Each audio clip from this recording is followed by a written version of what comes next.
Kettlebells over the years have gained a lot of popularity, which is great, and especially the kettlebell swing, because there's a lot of benefit as far as producing power with the hips and maintaining or improving hip mobility. But I oftentimes see a lot of people doing kettlebell swings incorrectly.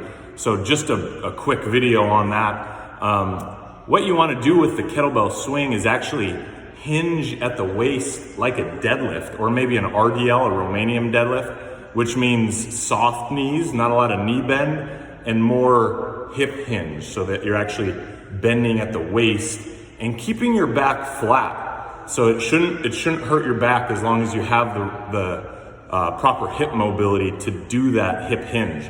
So I wouldn't suggest anyone does aggressive kettlebell swings unless they have that hip mobility and they've been doing some deadlifts or Romanian deadlifts, things where you have to hinge at the waist and keep your back flat or neutral.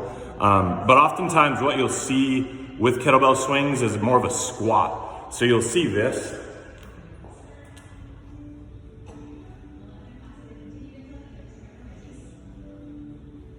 And so what I'm actually doing is just lifting the kettlebell with my arms and squatting it up and down, instead of a true swing where you're hinged at the hips, where you're really not using a lot of arms.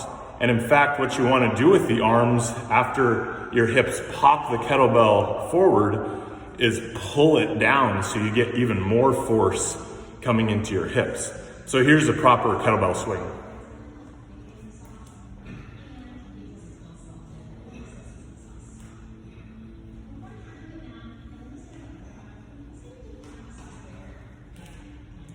So notice how my hips go back a lot further than if I squat and I keep my torso tall and then I just lift the kettlebell with my arms.